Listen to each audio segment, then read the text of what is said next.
खेल महाकुंभ में अपना संदेश दे रहे हैं गोरखपुर खेल महाकुंभ में। उत्तर प्रदेश के मुख्यमंत्री योगी आदित्यनाथ जी, गोरखपुर के सांसद भाई रविकिशन जी, उपस्थित युवा खिलाड़ियों, कोचेस, अभिभावकगण और साथियों, सबसे पहले मैं महायोगी गुरु गोरखनाथ की पवित्र धरती को श्रद्धापूर्वक नमन करता हूं। सांसद खेल प्रतियोगिता में शामिल हो रहे सभी खिलाड़ियों को मैं बधाई देता हूं, अपनी शुभकामनाएं देता हूं। आप सभी ने बहुत मेहनत की है। इस प्रतियोगिता में कुछ खिलाड़ियों को जीत मिली होगी, कुछ को हार का सामना करना पड़ा होगा। खेल का मैदान हो या जीवन का मैदान, हार जीत हमेशा लगी रहती है। मैं खिलाड़ियों को यही कहूंगा कि अगर आप यहां तक पहुंचे हैं तो आप हारे नहीं हैं। आपने जीतने के लिए बहुत कुछ सीखा है, ज्ञान अर्जन किया है, अनुभव प्राप्त किया है, और यही तो सबसे बड़ी पूंजी है। आप देखिएगा आपकी स्पोर्ट्स स्पिरिट कैसे भविष्य में आपके लिए सफलताओं के दरवाजे खोल देगी। मेरे युवा साथियों, मुझे बताया गया है कि इस प्रतियोगिता में कुश्ती, कबड्डी, हॉकी जैसे खेलों के साथ साथ चित्रकारी, लोकगीत, लोक नृत्य और तबला, बांसुरी आदि के कलाकारों ने भी भाग लिया है। ये एक बहुत ही सुंदर, सराहनीय और प्रेरणा देने वाली पहल है। प्रतिभा चाहे खेल की हो या फिर कला संगीत की, उसकी स्पिरिट और उसकी एनर्जी एक जैसी ही होती है। खासकर जो हमारी भारतीय विधाएं हैं, जो लोक विधाएं हैं, उन्हें आगे बढ़ाने की नैतिक जिम्मेदारी भी हम सब पर साझी जिम्मेवारी है। रविकिशन जी खुद तो इतने प्रतिभावान कलाकार है ही, इसलिए स्वाभाविक है वो कला की अहमियत को बहुत अच्छे तरह से समझते हैं। मैं इस आयोजन के लिए रविकिशन जी को विशेष रूप से बधाई देता हूं।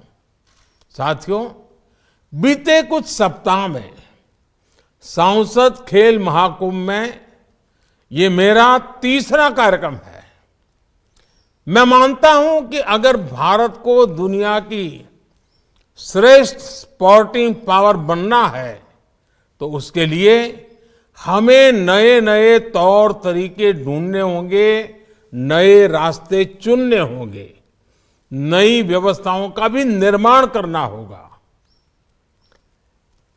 ये सांसद खेल महाकुंभ ऐसा ही एक नया मार्ग है, नई व्यवस्था है। खेल की प्रतिभाओं को आगे बढ़ाने के लिए ये बहुत जरूरी है कि स्थानीय स्तर पर निरंतर खेल प्रतियोगिता होती रहे। लोकसभा स्तर पर इस तरह की प्रतियोगिताएं स्थानीय प्रतिभाओं को तो निखारती ही है, साथ ही पूरे क्षेत्र के खिलाड़ियों के मोरल को भी बूस्ट करती है। आप देखिए, इससे पहले जब गोरखपुर में खेल महाकुंभ हुआ था तो उसमें करीब 18-20 हजार खिलाड़ियों ने हिस्सा लिया था। इस बार ये संख्या बढ़कर करीब 24-25 हजार हो गई है। इनमें से करीब 9,000 तो मेरी बेटियां हैं। आप में से हजारों की संख्या में ऐसे युवा हैं जो किसी छोटे गांव से आए हैं, छोटे कस्बे से आए हैं। ये दिखाता है कि सांसद खेल प्रतियोगिताएं किस तरह युवा खिलाड़ियों को नए अवसर देने का नया प्लेटफॉर्म बन रही है। साथियों, किशोर अवस्था में अक्सर हम देखते हैं कि बच्चे किसी ऊंची चीज से, किसी पेड़ की डाल को पकड़ करके लटकने लगते हैं कि उनकी लंबाई थोड़ी और बढ़ जाए। यानी उम्र कोई भी हो, फिट रहने की एक भीतरी इच्छा हर किसी के मन में रहती है। हमारे यहाँ एक समय था जब गांव देहात में होने वाले मेलों में खेलकूद भी खूब होते थे। अखाड़ों में भी भांति भांति के खेल कराए जाते थे। लेकिन समय बदला और ये सारी पुरानी व्यवस्थाएं धीरे धीरे कम होने लगी। हालात तो ये भी हो गए कि स्कूलों में जो पीटी के पीरियड होते थे उन्हें भी टाइम पास का पीरियड माना जाने लगा। ऐसी सोच की वजह से देश ने अपनी 3-4 पीढ़ियां गंवा दी। ना भारत में खेल सुविधाएं बढ़ी और ना ही नई खेल व्यवस्थाओं ने आकार लिया। आप लोग जो टीवी पर तमाम तरह के टैलेंट हंट कार्यक्रम देखते हैं तो ये भी पाते हैं कि उसमें कितने ही बच्चे छोटे छोटे शहरों के होते हैं। ऐसे ही हमारे देश में बहुत सारा गुप्त और सुप्त सामर्थ्य है जो बाहर आने के लिए लालायित है। खेल की दुनिया में ऐसे सामर्थ्य को सामने लाने में सांसद खेल महाकुंभ की बड़ी भूमिका है। आज देश में भाजपा के सैकड़ों सांसद ऐसे खेल महाकुंभों का आयोजन करा रहे हैं। आप कल्पना करिए कितनी बड़ी संख्या में युवा खिलाड़ियों को आगे बढ़ने का मौका मिल रहा है। इन प्रतियोगिताओं को से आगे बढ़कर कई खिलाड़ी राज्य स्तर और राष्ट्रीय स्तर पर खेलेंगे। आप में से ही ऐसी प्रतिभाएं भी निकलेगी जो आगे जाकर ओलंपिक्स जैसे अंतर्राष्ट्रीय आयोजनों में देश के लिए मेडल जीतेगी। इसलिए मैं सांसद खेल महाकुंभ को उस मजबूत नींव की तरह मानता हूं जिस पर भविष्य की बहुत भव्य इमारत का निर्माण होने जा रहा है। साथियों, खेल महाकुंभ जैसे आयोजन के साथ ही आज देश का जोर छोटे शहरों में स्थानीय स्तर पर खेल सुविधाओं के निर्माण का भी है। गोरखपुर का रीजनल स्पोर्ट्स स्टेडियम इसका एक बड़ा उदाहरण है। गोरखपुर के ग्रामीण क्षेत्रों में युवाओं के लिए भी 100 से ज्यादा खेल मैदान बनाए गए हैं।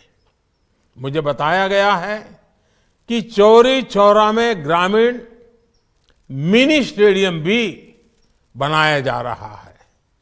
खेलो इंडिया मूवमेंट के तहत दूसरी खेल सुविधाओं के साथ साथ खिलाड़ियों की ट्रेनिंग पर भी ध्यान दिया जा रहा है।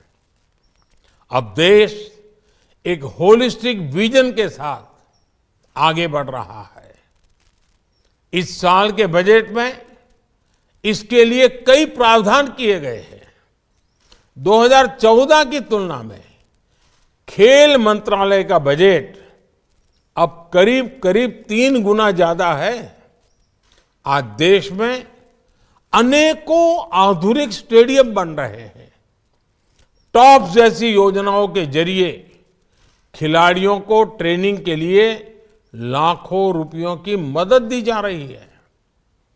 खेलो इंडिया के साथ साथ फिट इंडिया और योग जैसे अभियान भी आगे बढ़ रहे हैं। अच्छे पोषण के लिए मिलेट्स यानी मोटे अनाज पर जोर दिया जा रहा है। ज्वार, बाजरा जैसे मोटे अनाज सुपर फूड की श्रेणी में आते हैं।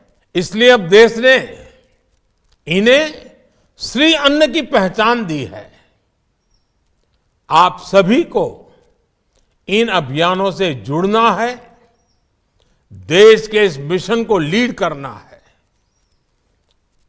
आज ओलंपिक्स से लेकर दूसरे बड़े टूर्नामेंट्स तक जिस तरह भारत के खिलाड़ी मेडल जीत रहे हैं, उस लीगेसी को आप जैसे युवा खिलाड़ी ही आगे बढ़ाएंगे।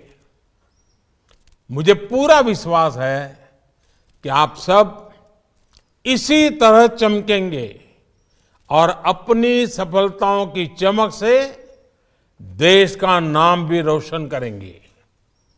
इसी शुभकामना के साथ आप सभी का बहुत बहुत धन्यवाद।